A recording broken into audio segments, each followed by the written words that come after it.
All right, let's dive into heavy metal. We've got this deep dive all set up thanks to you, our listeners. You send in this podcast episode called The Power and Passion of Heavy Metal Music, and we're gonna really break it down. Awesome. Yeah. There's a lot more to heavy metal than meets the eye. It's got this long history, and it's always changing, and it's surprisingly deep, I think. Yeah, it's way more than just loud guitars, right? Yeah. So where do we even begin with all this? Well, this podcast episode we're looking at, it spends a lot of time on the origins of heavy metal.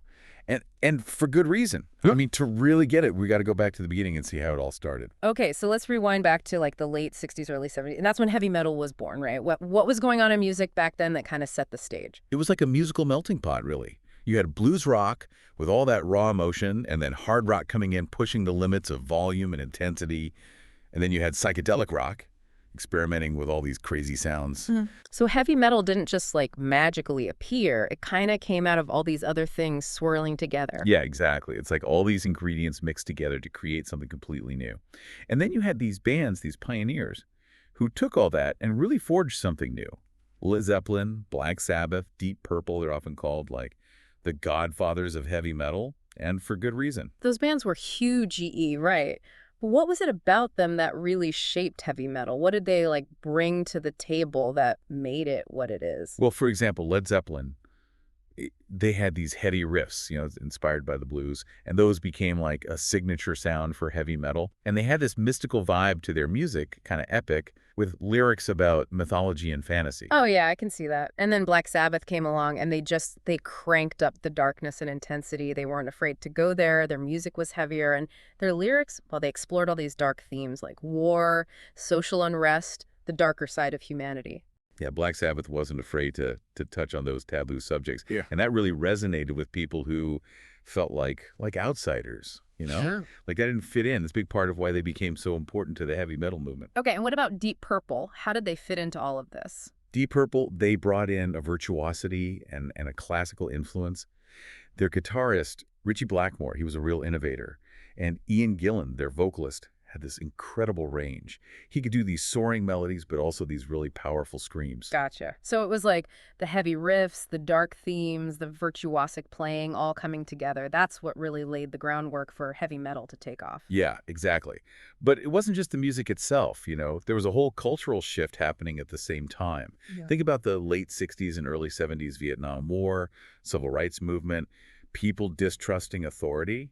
There was this feeling of rebellion and disillusionment, especially among young people. Right. Heavy metal with all its energy and often anti-establishment lyrics, it became like a soundtrack for that generation, for their frustrations and anxieties. Absolutely. It was music that spoke to that feeling of alienation, that desire for something real, something that challenged the way things were. So we've got this perfect storm brewing, right? All these different musical styles coming together, these groundbreaking bands, and the whole cultural climate is just ripe for rebellion. It really was. Yeah. And from all that, heavy metal emerged. And it was something different, something that would keep evolving and changing in so many ways. Which brings us to the next part of heavy metal's journey, evolution. Now, the podcast mentions this term, the new wave of British heavy metal, NWOBHM. What was that all about? So the NWOBHM, it came about in the late 70s, early 80s.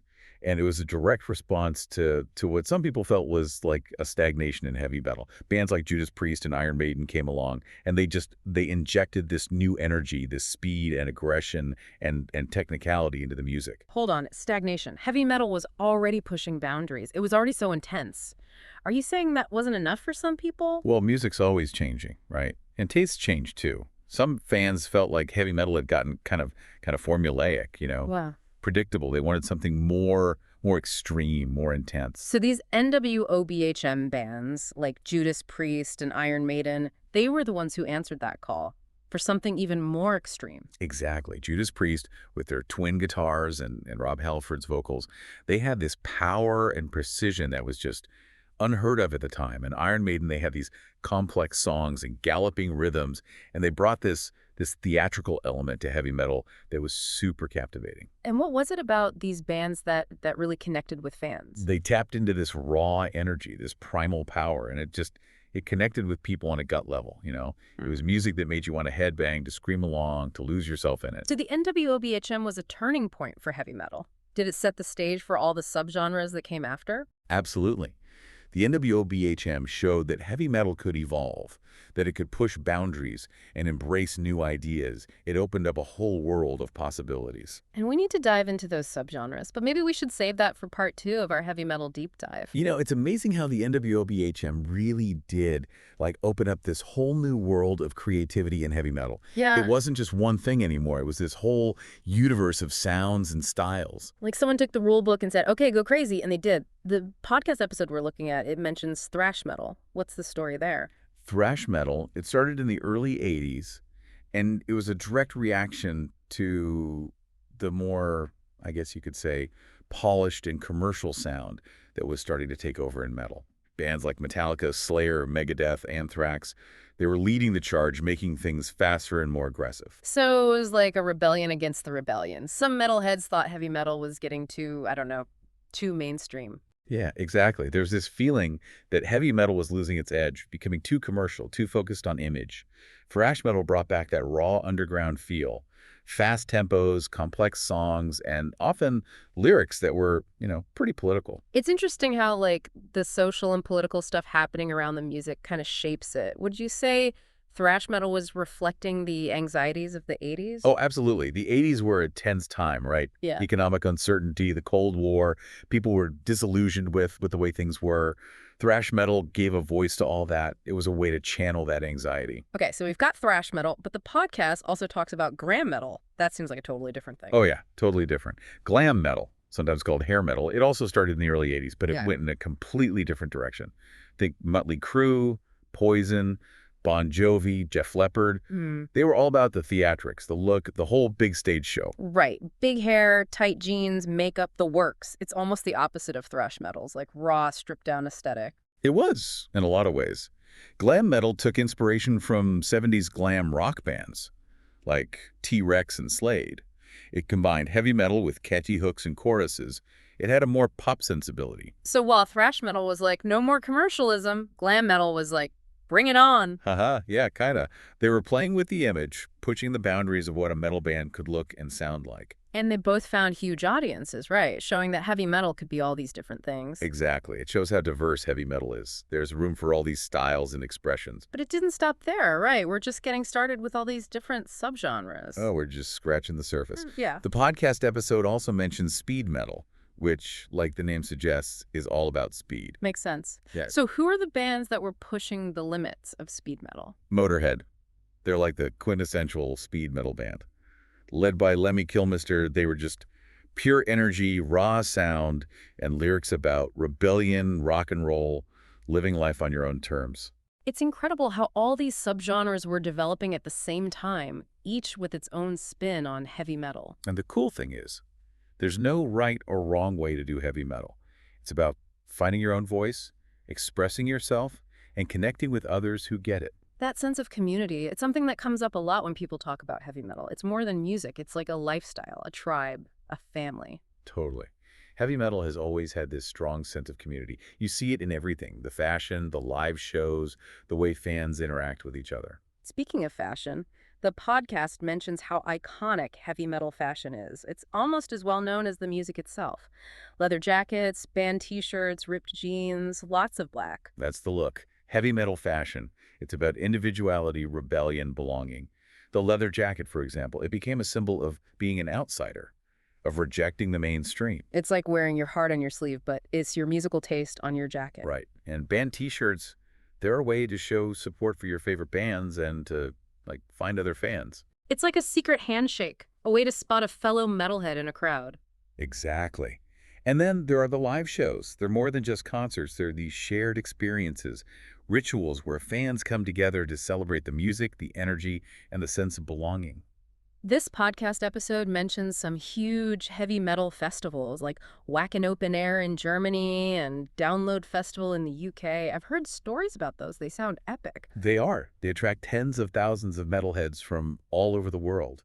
It's Yeah. like this temporary metal city where everyone's there for the music and the community. It's like a pilgrimage for metalheads, right? A chance to connect with people who get it and experience heavy metal at its, I don't know, at its purest. Yeah, and these festivals, they show the incredible diversity of heavy metal. You've got bands from every subgenre imaginable, from classic heavy metal to thrash, death metal, black metal, everything. It's amazing how this genre that started with just a few bands has become this huge global community. But it's not just about community, right? Heavy metal's had a big impact on other types of music, too. Oh, for sure. You can hear heavy metal's influence in so many genres. Punk, alternative rock, grunge, industrial, even some pop music. I can see that. The energy, the distorted guitars, the powerful vocals, it's all found its way into so many different styles. It has. And there have been some really cool collaborations over the years. Heavy metal bands working with artists from totally different genres, blurring the lines and experimenting. Heavy metal is like this constant source of inspiration, this raw energy that other genres can tap into. It really is. It speaks to the power and legacy of this music. And speaking of legacy, we can't forget about the future of heavy metal. Where's it all headed? That's what I'm wondering. We've traced it from its roots to this massive global thing. What's next for heavy metal? Well, this podcast episode we talked about, it says that heavy metal, it's always changing. It's not just going to sit back and be happy with where it's at. Right. That's what keeps it so interesting. Always pushing boundaries, trying new sounds, taking things from other genres. Like, it's alive, you know? Yeah. Always changing, always evolving. So what are you seeing out there that's shaping the future of heavy metal? What are you excited about? Well, one thing is, all these new bands blending heavy metal with, like, all kinds of stuff. Electronic music, jazz, even classical and world music. Wow. So it's not just about making the classic sound faster or heavier, it's about like adding all these new flavors to it. Exactly.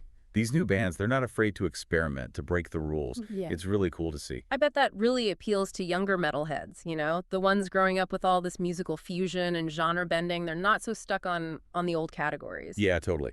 And it's leading to some seriously amazing music. If you're into heavy metal, it's a great time to be a fan.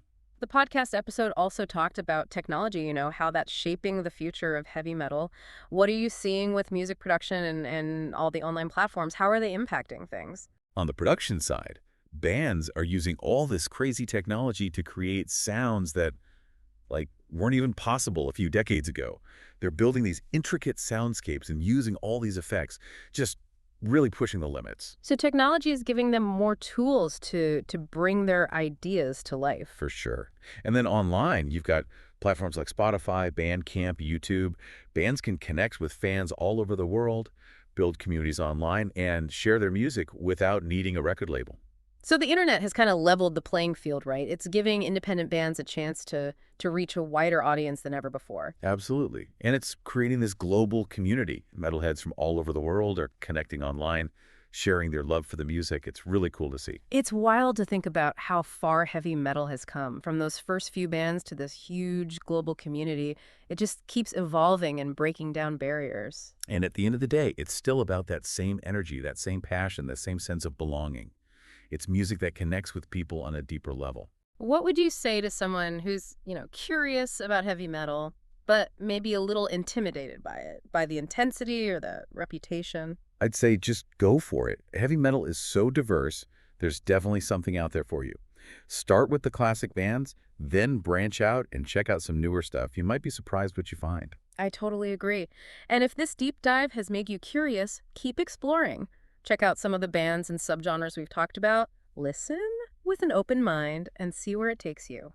You might find your new favorite band or end up headbanging at a festival with a bunch of other metalheads. Thanks for joining us for this deep dive into heavy metal. We'll catch you next time.